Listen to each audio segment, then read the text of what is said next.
Hola, ahora sí me escuchan. Buenas noches. Sí, Sí, ya escuchamos. Bueno, muy bien, sí. Listo, qué pena que tuve con los inconvenientes técnicos. Me confirman, por favor, si están pudiendo ver la pantalla. ¿La pueden ver? Sí, señor.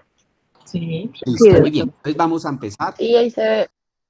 La idea es 30, 40 minuticos discutir un poquito sobre este síndrome de falla cardíaca.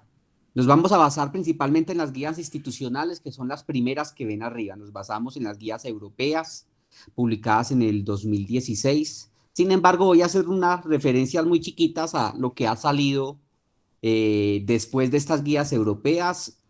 Después salió nuestra guía colombiana, la guía colombiana del 2016, digamos un poquito más desactualizada que esa guía europea del 2016, pero este año se han publicado dos guías. La guía del Colegio Americano de Cardiología, sobre todo de falla cardíaca con fracción de eyección reducida, y hace 2 semanitas salió una guía muy interesante, la guía canadiense de la Sociedad Canadiense de Cardiología, también que nos habla de un nuevo enfoque del manejo de la falla cardíaca con fracción de eyección reducida.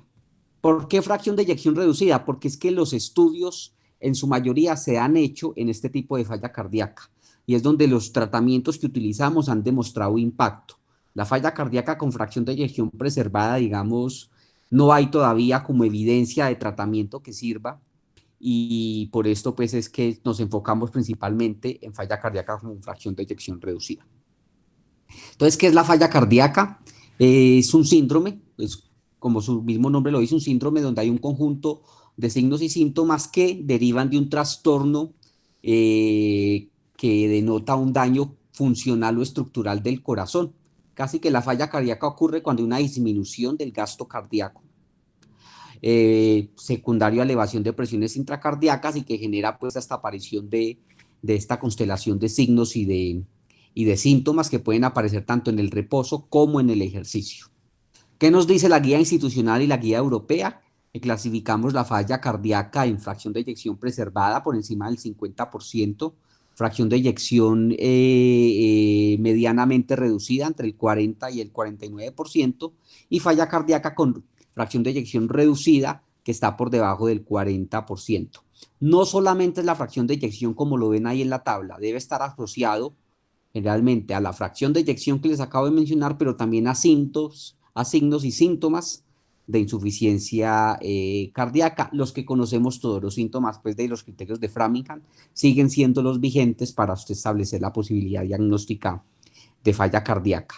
Cuando tengo signos o síntomas de falla cardíaca y fracción de eyección reducida, muy claramente podemos hacer el diagnóstico, pero cuando tenemos una fracción de eyección por encima del 40%, generalmente además de los signos y los síntomas debemos tener otros resultados de laboratorio que nos ayuden a dilucidar si se tiene o no la falla cardíaca, como la participación en estos casos de el péptido natriurético auricular o cambios ya que denoten elevación de presiones intracardíacas, como hipertrofia del ventrículo izquierdo, dilatación de la aurícula izquierda o disfunción diastólica reportado pues por el especialista en ecocardiograma.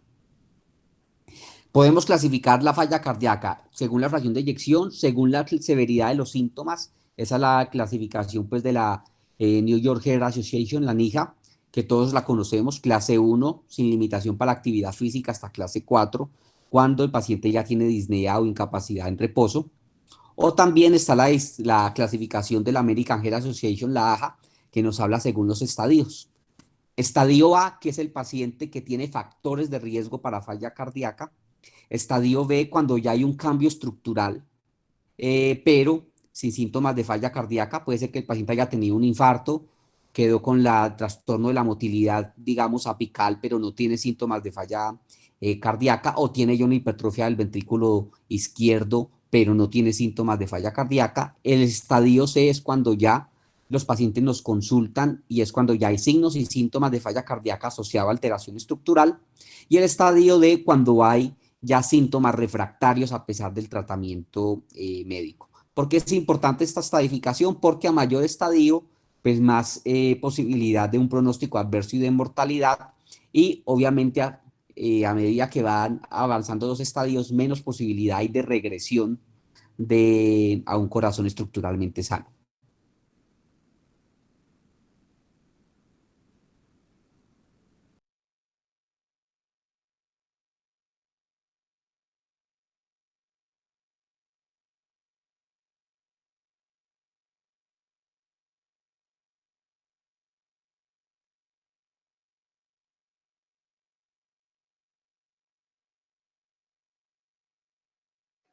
Doc, no se escucha. Yo no escucho.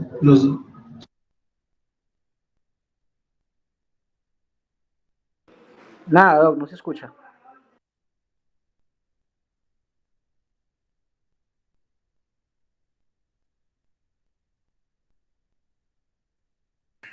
Buenas noches, doctor. No se escucha nada. Si me oyen, no se escucha, no se escucha.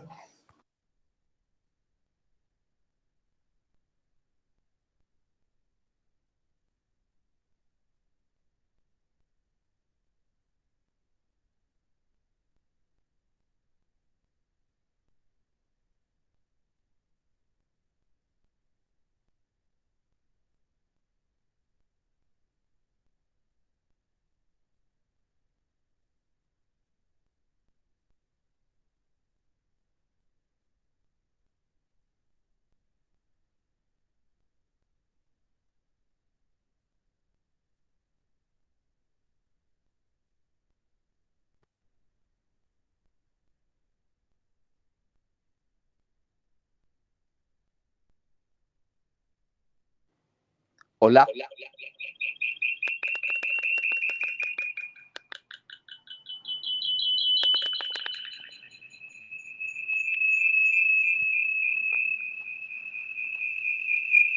Ahí se oye, Cristian, pero con mucho retorno.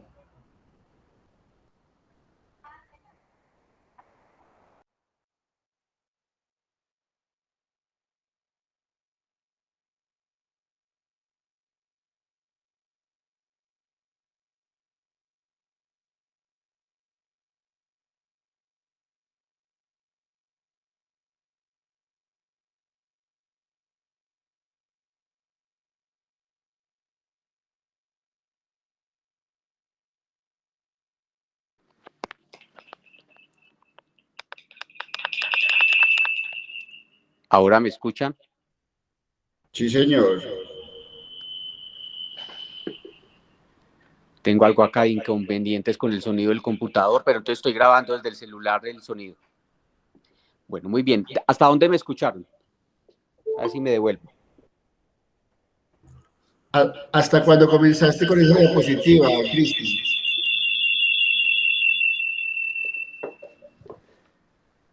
Bueno, muy bien. Entonces esta clasificación, que es la clasificación de Forrester, muy útil desde el punto de vista clínico y desde el servicio de urgencias, nos ayuda a mirar en qué polo está el paciente, si este es un paciente húmedo con sobrecarga de volumen, pero normotenso, o paciente que está seco e hipotenso, hipoperfundido, o paciente que está húmedo, hipoperfundido. Los cuadrantes pues, de Stevenson, que todos conocemos, A, B, C o L.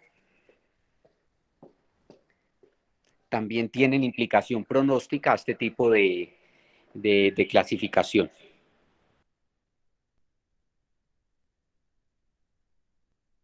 Estos son los signos y los síntomas conocidos por todos.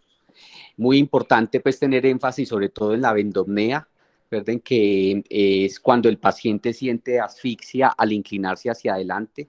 Hasta ahora sigue siendo como el síntoma más sensible para sobrecarga de volumen y sobrecarga de presiones en falla cardíaca. Seguimos utilizando, como les decía ahorita, los criterios de Framingham mayores y menores para aumentar la sensibilidad en el diagnóstico. Sin embargo, pueden ver ustedes ahí en la parte inferior, digamos, signos menos específicos. La ganancia de peso, que puede deberse a muchas cosas, pero en el paciente crónico nos sirve muchísimo para establecer que se está sobrecargando de volumen y que debe empezar a aumentar el diurético. Lo utilizan mucho en las clínicas de falla cardíaca. pero digamos en cuanto a signos y síntomas siguen siendo los mismos que todos conocemos.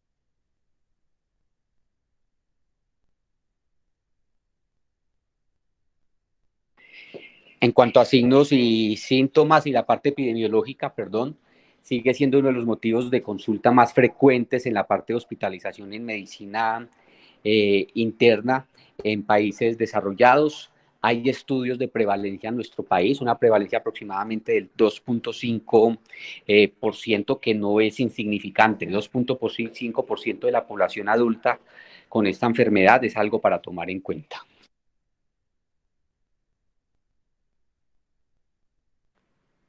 En cuanto a la etiología, sigue siendo la etiología isquémica la noxa más frecuente encontrada en los diferentes estudios, seguida de la etiología hipertensiva, valvular, la enfermedad chagásica en nuestro medio, pero vean ustedes ese 21.6% de etiología idiopática que a mutuo propio, pues me atrevo a decir, casi no estudiamos. Generalmente empezamos a tratar al paciente con insuficiencia cardíaca, sus signos y sus síntomas, pero cuando no encontramos una causa que no sea hipertensiva, isquémica, valvular, tratamos la enfermedad sin intentar buscar una enfermedad de base, ¿cierto? Puede ser un hipotiroidismo.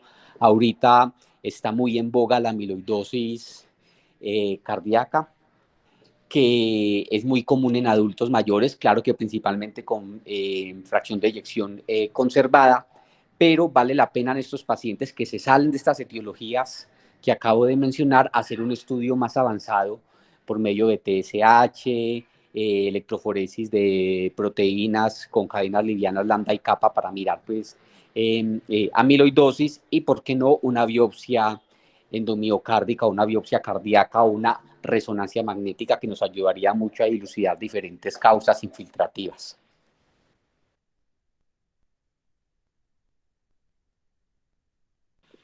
El diagnóstico sigue siendo clínico, sin embargo, a pesar de que ese paciente contiene unos signos y unos síntomas característicos, debemos hacer exámenes más como para mirar diagnóstico diferencial y mal pronóstico. Esto es uno, digamos, de los aspectos más importantes que se van a evaluar en el cumplimiento de la adherencia a la guía de nuestra institución, y es que todo paciente con falla cardíaca debe tener estos exámenes. Una radiografía de tórax obviamente nos sirve para evaluar la cardiomegalia, si hay derrame pleural, si hay otras causas que expliquen los síntomas como masas pulmonares, procesos infecciosos. El electrocardiograma es muy importante porque rara vez un paciente con insuficiencia cardíaca estadio C sintomática tiene un electrocardiograma normal. La mayoría de los pacientes tienen electrocardiogramas anormales, hallazgos de pronto no muy característicos o pues no muy visibles. No todos hacen pues cambios en el ST, no todo electrocardiograma es isquemia, fibrilación auricular. Se miran pues más la progresión de las precordiales, trastornos de repolarización, la hipertrofia de la aurícula izquierda que podemos ver evaluando la onda P, la desviación del eje cardíaco también puede ser un marcador en el electrocardiograma, por lo cual es importante tener en cuenta un electrocardiograma normal en paciente con signos y síntomas de falla cardíaca, dudemos que tenga una insuficiencia cardíaca. La troponina, muy importante como marcador de injuria miocárdica, presente en falla cardíaca, pero también para el diagnóstico diferencial de una causa precipitante de la falla cardíaca que puede ser la enfermedad coronaria. Por eso es importante en todos los pacientes tener también troponina. La química sanguínea es muy importante para evaluar pues, el compromiso de otros órganos o otros sistemas por la falla cardíaca, el hemograma. La anemia es un marcador pronóstico y de reingreso hospitalario importante en falla cardíaca. Ahorita voy a hablar un poquito de la importancia de la reposición de hierro y del manejo de la anemia en estos pacientes. La creatinina para evaluar falsos positivos de troponinas, de péptidos, pero también para mirar la posibilidad en el servicio de urgencias o en las unidades si hay cambios en la creatinina y un síndrome cardiorrenal.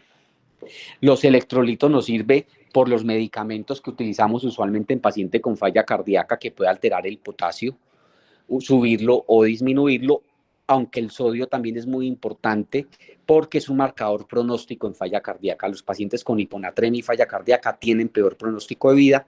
La TSH fundamental por un diagnóstico diferencial como factor precipitante de una crisis o una agudización de una falla cardíaca, fundamental pues que tengan sobre todo adultos mayores, porque tanto hipo como hipertiroidismo nos pueden exacerbar o generar una agudización de la falla cardíaca.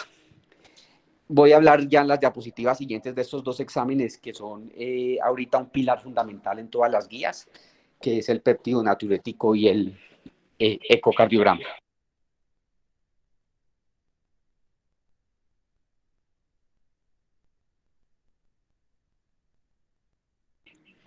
¿Para qué nos sirve el péptido natriurético? Tiene un alto valor predictivo negativo.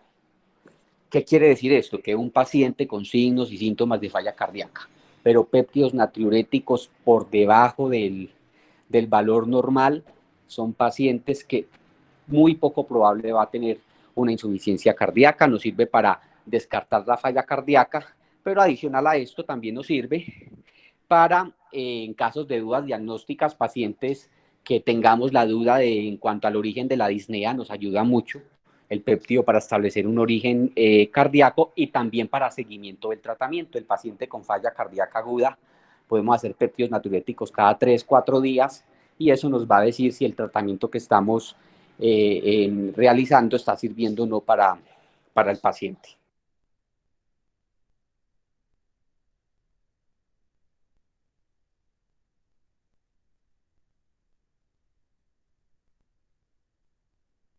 Bueno, esto ya lo mencioné, el hemograma es muy importante, sobre todo para la evaluación de la anemia.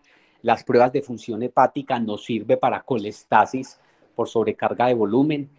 Son marcadores pronósticos. Un paciente con falla cardíaca que ya nos está haciendo una congestión hepática con elevación de transaminasas y bilirrubinas, casi que está casi en una falla cardíaca muy avanzada, probablemente en un estadio D, y cuando ya empieza a alterar las pruebas hepáticas o hacer una cirrosis cardíaca, la mortalidad a los 2 años es casi del 100%.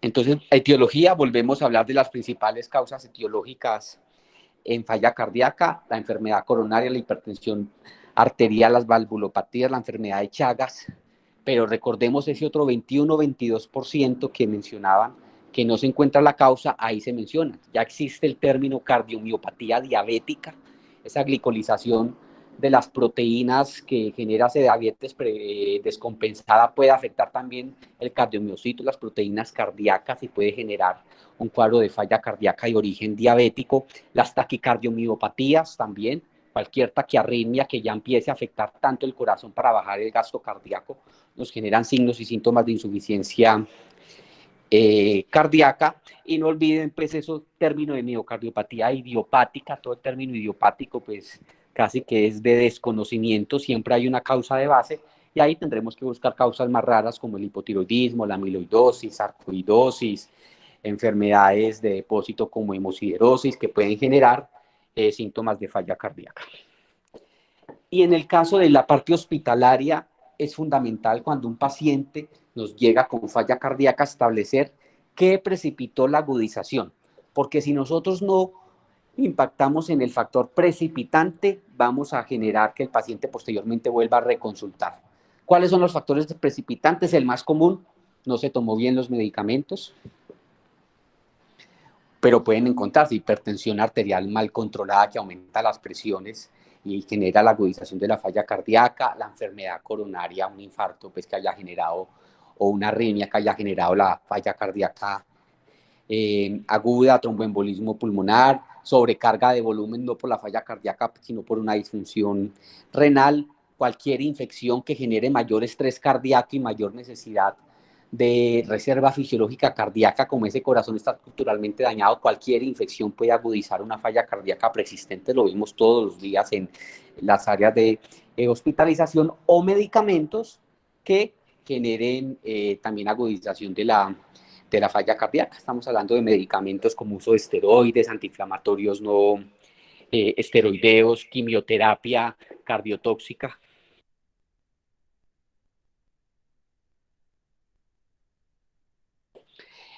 ¿Qué nos dice la guía europea? Este es el esquema del algoritmo, tanto diagnóstico que nos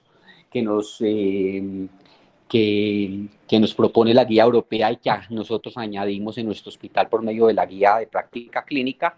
Entonces, todo paciente que tenga probabilidad de falla cardíaca, vamos a hacer una historia clínica completa para mirar si hay antecedentes de etiologías de falla cardíaca como hipertensión, enfermedad coronaria, que utilice medicamentos para fallas, el paciente que de pronto tiene espironolactona, digoxina, Entresto, paciente que utilice diuréticos, casi que es que tiene una falla cardíaca de base.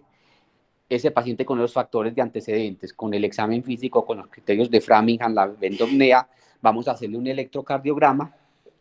El electrocardiograma, si tiene cualquier anormalidad, casi que nos da una posibilidad muy alta de diagnóstico de falla cardíaca. Entonces, por eso nos dice acá el algoritmo, como lo pueden ver.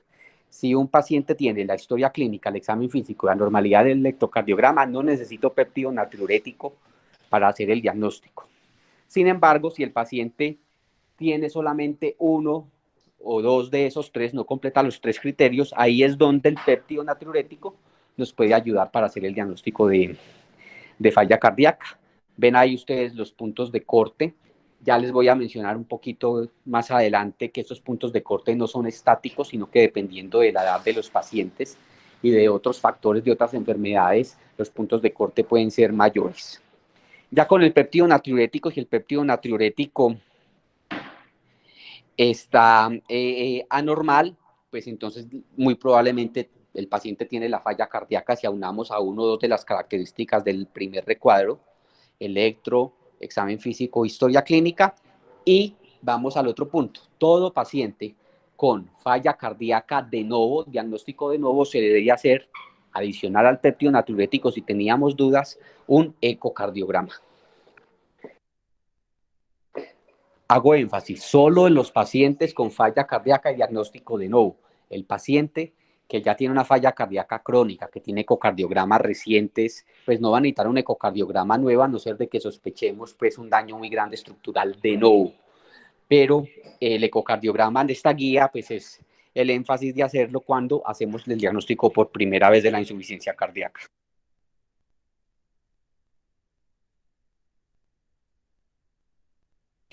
Ahorita les decía que les iba a hablar un poquito más del péptido natriurético. El péptido natriurético no solo se eleva en la falla cardíaca, cualquier alteración estructural cardíaca puede generar elevación del péptido natriurético, pero vean ustedes, también algunas alteraciones no cardíacas. La edad avanzada, a mayor edad, mayor elevación fisiológica del péptido natriurético, y esa elevación fisiológica no quiere decir que el corazón está enfermo, sino que se eleva normalmente con la edad. Por eso los puntos de corte varían, ya se los voy a mencionar. Pero vean ustedes otros criterios de elevación de péptido natriurético, muy similar a la troponina. SBS, hemorragia subaracnoidea, disfunción renal, pacientes con EPOC, pacientes con quemaduras severas, pacientes con anemia, pacientes con alteraciones endocrinológicas severas como cetoacidosis diabética, tirotoxicosis, pueden elevar falsamente el péptido natriurético. Y esto es para que le tomen foto, por favor, o pantallazos si están desde el celular, porque estos son los límites del ProBNP en adultos mayores. Vean ustedes que después de los 45 años se eleva el péptido natriurético, ya el límite no es 125, sino 450. A los 75 años, de 60 a 75, el límite es 900, y mayores de 75 años, el límite es 1800. La mayoría de nuestros pacientes, 80 años, un péptido natriurético 1500 es normal. Solo por encima de 1800 tendrá implicación patológica.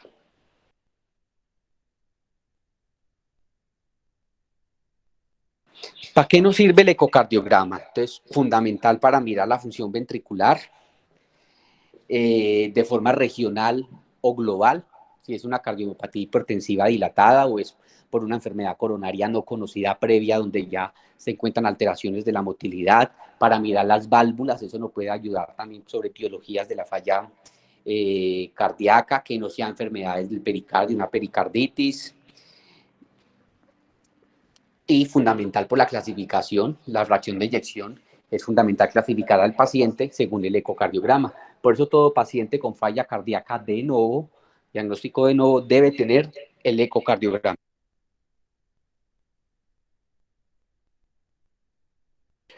No todos los pacientes con falla cardíaca de nuevo que no sean hipertensos requieren estratificación coronaria. Solamente vamos a hacer un paciente con falla cardíaca de nuevo que no sepamos la causa, estratificación coronaria, cuando el paciente tiene antecedente de angina de pecho o tiene un paro cardiorrespiratorio.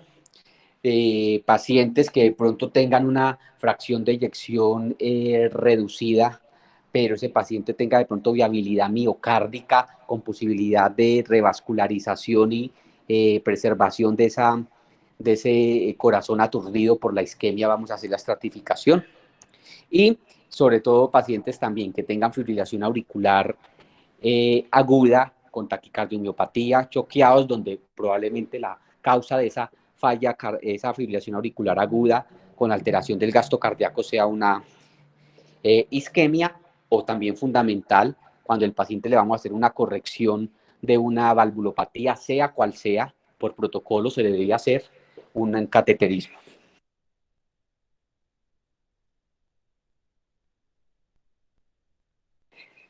Tratamiento. ¿Cuáles son los objetivos del tratamiento del paciente con falla cardíaca? Aliviar los síntomas fundamentales, sobre todo los síntomas de sobrecarga de volumen, que son los que más agobian a nuestros pacientes. Obviamente con el tratamiento buscamos disminuir la mortalidad, prevenir los reingresos hospitalarios e incrementar la calidad de vida. Para eso tenemos muchas alternativas farmacológicas y no farmacológicas que ya les voy a mencionar.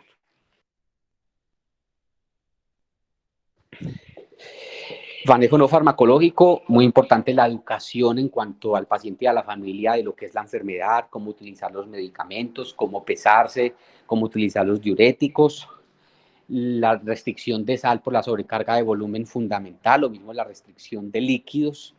¿Qué nos dice la experiencia? En pacientes jóvenes podemos ser mucho más agresivos con restricción de líquidos, pero entre más viejito, la restricción de líquidos puede generar más que resultados benéficos, sino deletéreos en el paciente. Se deshidratan, les da delirio, les da hipotensión. Entonces, esa restricción de líquido en los pacientes ancianos sería importante que sea un poquito más flexible, 1200, 1500, si no es el límite de 1000 o 800, que lo podríamos hacer en pacientes más jóvenes. Evitar el uso de medicamentos que pueden afectar el corazón. Recuerden que casi que todos los antiarrítmicos generan también arritmias y nos puede generar falla cardíaca. Los calcioantagonistas que generan taquicardia, como el amlodipino y el nifedipino, nos pueden empeorar el gasto cardíaco. Antidepresivos tricíclicos, corticosteroides, AINES y litio.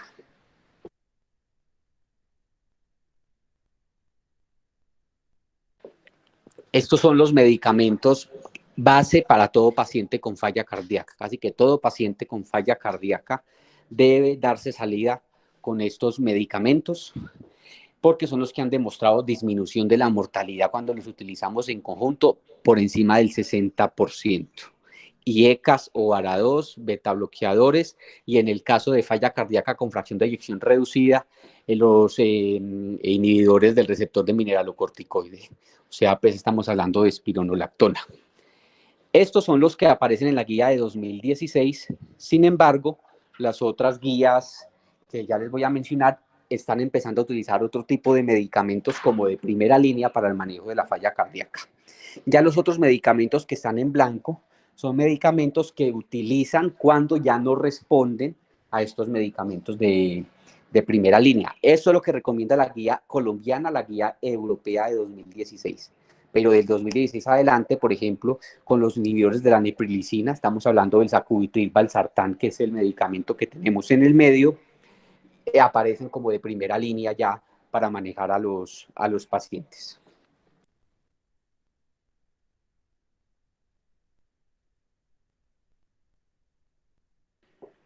Clave que lo dicen las últimas guías y hacen mucho énfasis, siempre titular. Muchas veces le damos al paciente salida con el metoprolol, 25 miligramos cada 12 o 50 miligramos cada 12, en el enalapril 5 miligramos cada 12, espironolactona 25 miligramos, y así queda sécula seculorum, ¿cierto? Lo que denominamos la inercia médica, y el paciente sigue sintomático y no le aumentamos los medicamentos. La evidencia de la utilidad de esos medicamentos, que como ya les voy a mostrar, han mostrado disminución de la mortalidad por encima del 60% cuando los utilizamos bien, es con las dosis máximas tolerables en los pacientes. Por eso esta gráfica menciona cuáles son las dosis por las que iniciamos y las dosis máximas de los medicamentos que debemos alcanzar en el paciente con falla cardíaca. Deben ser la dosis máxima tolerable, ideal la dosis máxima del medicamento deben tener nuestros pacientes. Y esta otra tabla nos habla ya de los medicamentos que no tienen tanto impacto en mortalidad, sino más en mejoría de síntomas, mejoría de calidad de vida y de reingresos hospitalarios, que son los diuréticos. Los diuréticos son los medicamentos más utilizados en falla cardíaca en los servicios de urgencias. La recomendación del diurético es, cuando el paciente ingresa al servicio de urgencias, es empezar el doble de la dosis vía intravenosa. ¿Qué quiere decir? Si el paciente nos ingresa con 40 miligramos de furosemida que tomaba en la casa, le debemos empezar en el servicio de urgencias 80 miligramos de furosemida vía intravenosa para empezar el desmonte para empezar la diuresis y poder generar pues el alivio de los síntomas congestivos. Cuando ya requerimos más de 80 miligramos de furosemida, que es el más común, las guías recomiendan adicionar otro diurético, llámese hidroclorotiazida, indapamida, espironolactona. Podemos seguir subiendo la furosemida, de hecho eso lo hacemos más comúnmente, pero digamos eso no está tan recomendable. Lo recomendable es por encima de 80 miligramos intravenosos al día de furosemida, empezar manejo con una tiazida o con espironolactona si el paciente no la tiene.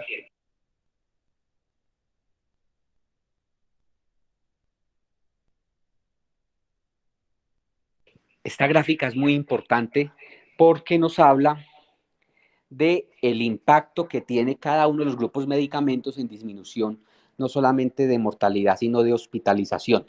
Ahí ven ustedes disminución de mortalidad de los IECA y de los ARA2, más o menos disminución de mortalidad del 15% y de hospitalizaciones en un 37%.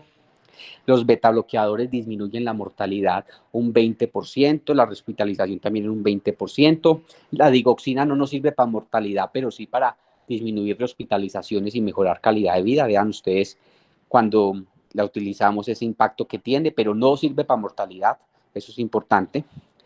Ibabradina, ya les voy a decir cuál es la indicación, no tiene mayor impacto en mortalidad, pero sí en rehospitalización. Y ya en la parte de abajo lo que les menciono con el recuadro es cuando utilizamos los diferentes medicamentos. Cuando al paciente le estamos poniendo inhibidor de la enzima convertidora de angiotensina o un ARA2 más un beta bloqueador más un receptor de mineralocorticoide y tiene la FEBI reducida, la disminución de la mortalidad del 56%. Pocas intervenciones en medicina interna, en patologías crónicas, tienen un impacto como este. Y ya cuando utilizamos de primera línea este medicamento, que es el sacubitril/valsartán, el Entresto, el inhibidor de la neprilicina, aunado al beta bloqueador y a la espironolactona en FEBI menor del 40%, la disminución de mortalidad sube al 63%. Por eso ahorita muchas guías están recomendando el sacubitril/valsartán como primera línea en el tratamiento.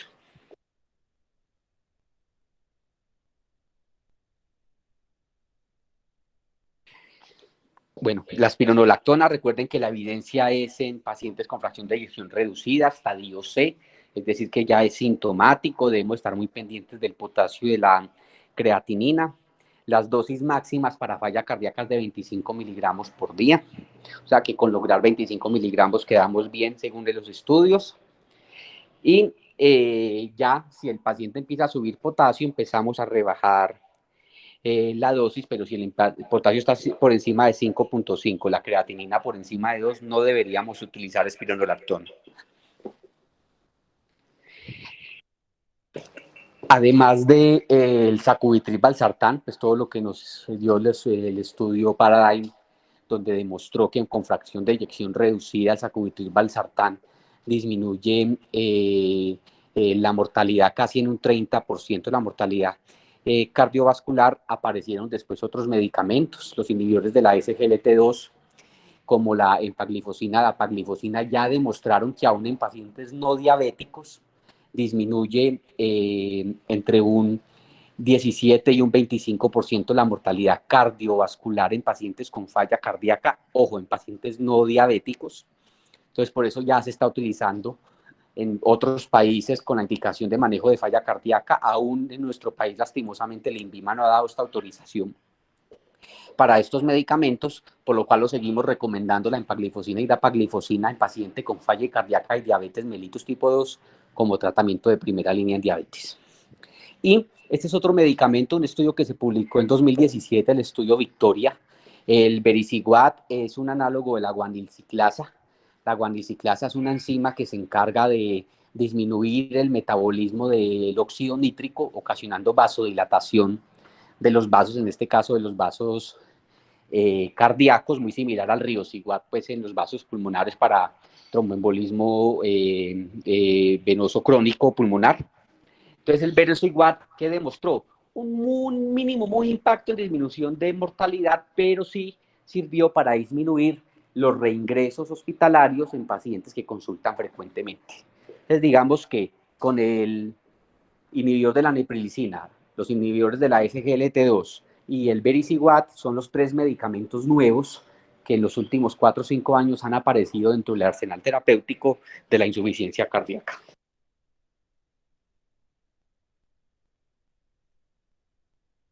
Bueno, y la digoxina. Entonces, la evidencia en disminución de mortalidad no está. Al parecer puede aumentar la mortalidad, por eso se utiliza ya en pacientes con intención paliativa, con fallas cardíacas muy avanzadas, que tienen una fracción de eyección baja, y casi que la única indicación que está pues muy clara es FEBI reducida más fibrilación auricular, porque ayudan al control del ritmo y al control de la frecuencia cardíaca en los pacientes con fibrilación auricular. Pero solo los debemos utilizar casi en el paciente ya con intención paliativa, muy sintomáticos o pacientes con FA y FEBI reducida.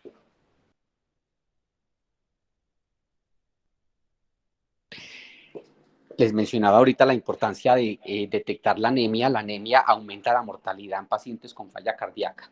Obviamente, si tiene bajo gasto y no tenemos la cantidad de oxígeno suficiente, pues vamos a alterar la perfusión de los órganos y aumentar la mortalidad.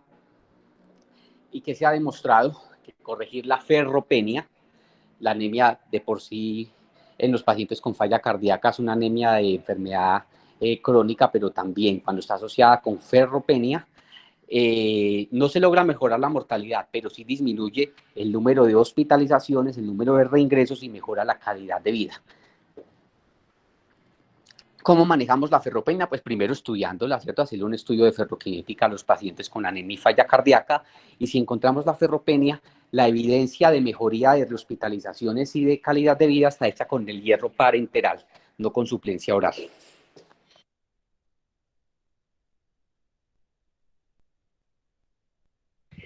Los dispositivos cardíacos son otro tema también muy importante a tener en cuenta. Ahí ven ustedes las indicaciones. Cuando hay falla cardíaca y muerte súbita, se debe colocar el dispositivo. Pero otra indicación es cuando el paciente tiene una FEBI por debajo del 35%, muy sintomático y ya tiene tratamiento médico óptimo. Esto es fundamental. El paciente, para ser candidato a un dispositivo cardíaco, llámese cardioresincronizador o cardiodesfibrilador, debe tener la FEBI reducida, tener síntomas y llevar por lo menos 3 a 6 meses con terapia óptima. ¿Qué es terapia óptima? El IECA, el beta bloqueador, el inhibidor de aldosterona, según las guías, pero ahorita vamos a hablar que idealmente debería tener las guías pues, de 2016, pero debería tener ya el sacubitril valsartán, el beta bloqueador, la espironolactona y, ¿por qué no?, según la propuesta de las guías canadienses, de entrada empezar con empaglifosina o dapaglifosina. Después de 3 a 6 meses de ya de titular las dosis, tener las dosis máximas tolerables, si sigue la FEBI reducida, ahí sí colocaremos el dispositivo cardíaco.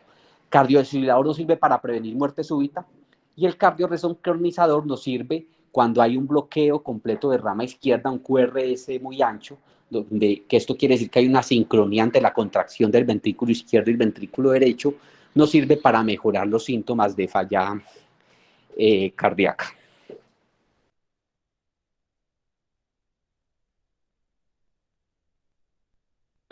Ojo con las valvulopatías, sobre todo las valvulopatías funcionales. Cuando un paciente joven tiene falla cardíaca por una enfermedad mitral reumática, fácilmente pues haremos la cirugía de la válvula y el paciente mejorará los síntomas. Pero los pacientes con cardiomiopatías isquémicas hipertensivas que ya empiezan a hacer dilataciones de los ventrículos, hacen insuficiencias mitrales funcionales, o ya los pacientes muy viejitos, por todo el problema de la isquemia y la aterosclerosis, nos hacen estenosis aórticas severas, y en este caso ya el tratamiento debe ser para optimizar el manejo de falla cardíaca con medicamentos, pero también el manejo de la valvulopatía, que es funcional, nos ayuda mucho a mejorar los síntomas y también mortalidad. Por eso cuando tenemos esta regurgitación mitral funcional en un paciente que de pronto tiene alto riesgo quirúrgico por FEBI reducida, por otras comorbilidades, se hacen estrategias menos invasivas como el MitraClip. Esto es a través pues, de un equipo de cirujanos cardiovasculares, una clínica pues, de válvula cardíaca que debe definir la pertinencia o no de estos tratamientos que son muy costosos. Y también en el caso de estenosis aórtica, pues mirar estrategias como dilatación por radiología intervencionista pues, de la estenosis aórtica o el TAVI, que nos ayudaría mucho también a mejorar los síntomas de falla cardíaca. Lo de la diabetes y falla cardíaca ya les mencioné que es primera línea, incluso antes de la metformina, utilizar los inhibidores de la SGLT2. Este ya es el algoritmo de tratamiento que nos da la guía europea de 2016. ¿Qué nos dice? Paciente con falla cardíaca menor del 35%, lo primero que vamos a hacer es empezar IECA y beta bloqueador a dosis máxima tolerable.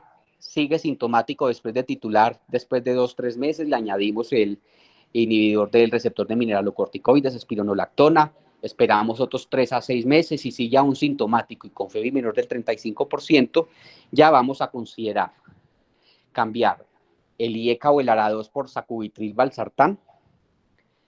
Si el paciente tiene ya dosis máximas de beta bloqueador o tiene unas dosis de beta bloqueador no máximas, pero el paciente sigue taquicárdico, debemos añadir ivabradina. Este es el papel de la ivabradina en falla cardíaca. Paciente que sigue taquicárdico a pesar de dosis máxima de beta bloqueador. Taquicárdico se refiere a frecuencia cardíaca mayor de 70, pues no es taquicardia como tal, sino si sigue con frecuencias cardíacas mayor de 70 a pesar de dosis máximas de beta bloqueador, o que no se alcanzó la dosis tope de beta bloqueador por eventos adversos como hipotensión. Y si el paciente tiene ya un bloqueo completo de rama izquierda con FEBI reducida, tratamiento óptimo, considerar el cardioresincronizador. Ya estamos hablando pues ahí de la tercera, cuarta línea de manejo. Si el paciente a pesar de esto tiene todavía síntomas, pues ya se debe derivar a una clínica de falla cardíaca. Esta es la propuesta de la guía europea de 2016 que no se ha actualizado. ¿Qué nos dice ya ahorita la guía americana de la Asociación Americana de Cardiología que se publicó este año, antes de mitad de año? Que si el paciente tiene fracción de eyección reducida con síntomas, es decir, está en un estadio AJC, debemos empezar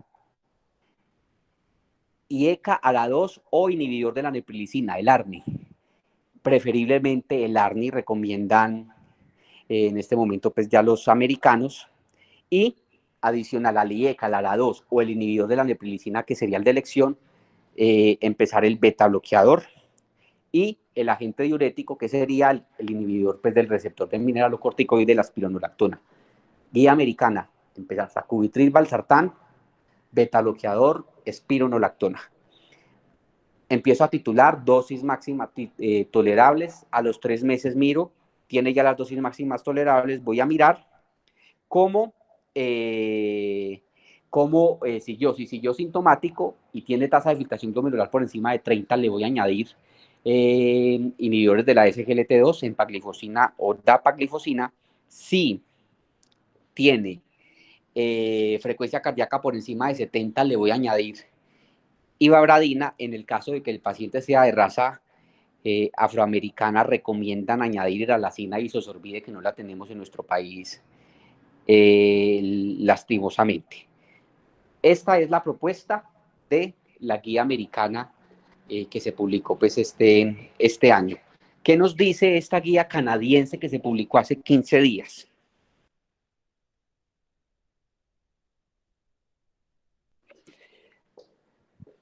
Que debemos empezar de entrada el inhibidor de la SGLT2. Entonces ellos recomiendan empezar el sacubitril/valsartano, el inhibidor de la neprilicina, si no se puede, entonces sí ECA o ARA2, más el beta-bloqueador, más la espironolactona y empezar empaglifosina o dapaglifosina. Esos 4 medicamentos de entrada, empezarlos a titular y ya después a los 3 meses revaloramos. Frecuencia cardíaca por encima de 70 a pesar de dosis máxima tolerable de beta-bloqueador, añadimos ivabradina. Vean lo que mencionan ahí en el segundo recuadrito: hospitalizaciones recientes por falla cardíaca, considerar Veris y Watt, porque el estudio demostró que impactaba no tanto en mortalidad, sino en disminución de rehospitalizaciones. Pacientes de raza negra, hidralazina isosorbide, que no lo tenemos en nuestro país, o pacientes que tienen además fibrilación auricular digoxina. Siguen sintomáticos a pesar de estas intervenciones, ya vamos a considerar si tienen bloqueo completo de rama izquierda dispositivo cardíaco, cardioresincronizador, y si persiste aún sintomático a pesar del cardioresincronizador, ya lo vamos a derivar a clínicas de falla cardíaca.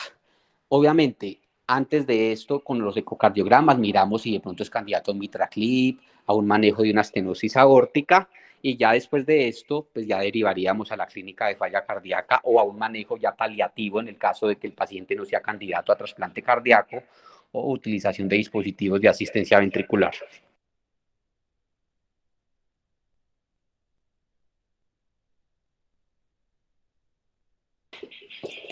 Falla cardíaca aguda, ya les mencioné, ¿cierto? Evaluar la etiología, siempre mirar diagnóstico diferencial, TEP, valvulopatía, taquicardiomiopatía, enfermedad coronaria, suspensión de medicamentos, infecciones,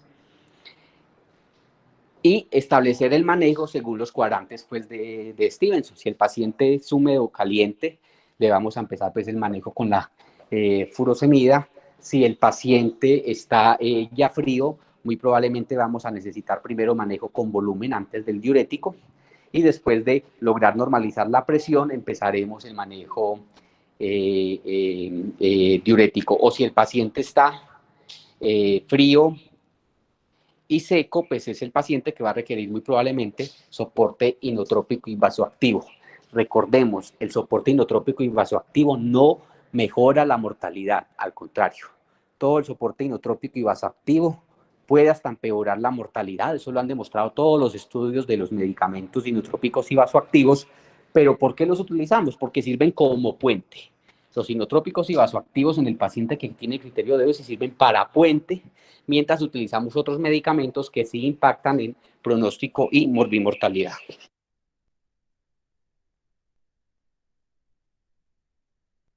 ¿Qué pasa con la falla cardíaca con fracción de eyección preservada? No hay evidencia sobre medicamentos que impacten en la fracción de eyección preservada. La guía colombiana sugiere, ni siquiera recomienda, sino que sugiere utilizar betabloqueadores y ECA o ARA2. Sugiere, pero no hay evidencia al respecto. Pero sí, todo lo que es las revisiones de falla cardíaca con FRED preservada hacen hincapié en tratar comorbilidades. ¿Cómo qué? Como hipertensión, como la diabetes, como la obesidad, como hipotiroidismo, como una apnea obstructiva del sueño. Entonces casi que hay que hacer un análisis de qué factores precipitantes o qué otras enfermedades pueden estar afectando ese corazón de ese paciente con fracción de eyección preservada. Vuelvo a hacer énfasis, ojo, en la amiloidosis cardíaca en pacientes ancianos con falla cardíaca que no conocemos o no encontramos etiología.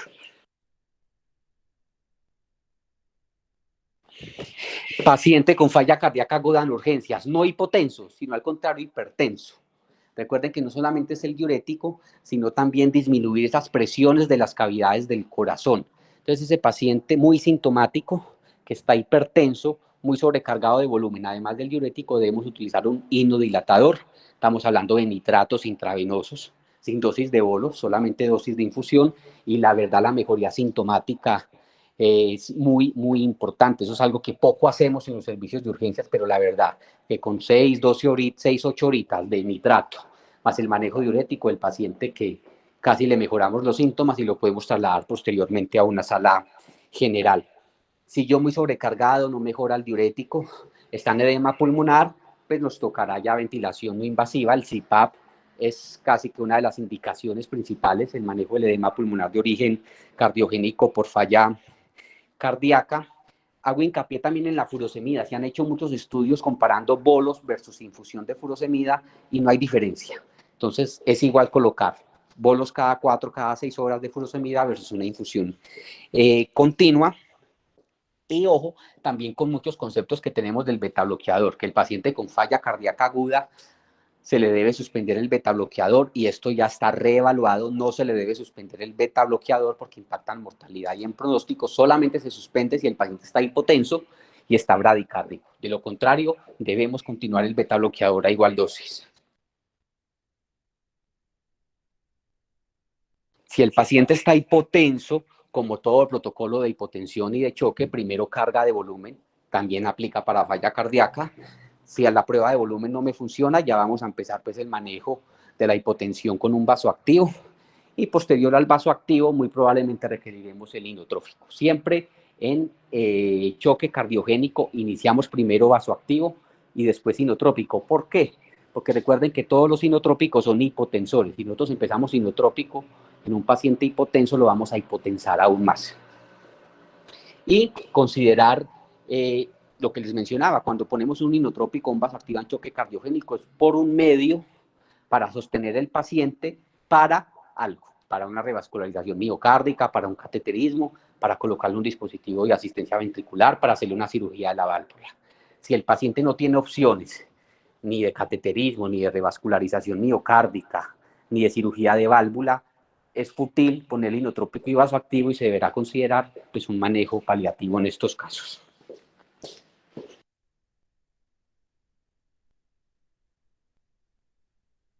Listo, eso era todo lo que quería compartirles. Me perdonan los problemas técnicos, acá estoy hablando desde el celular y proyectando desde el computador.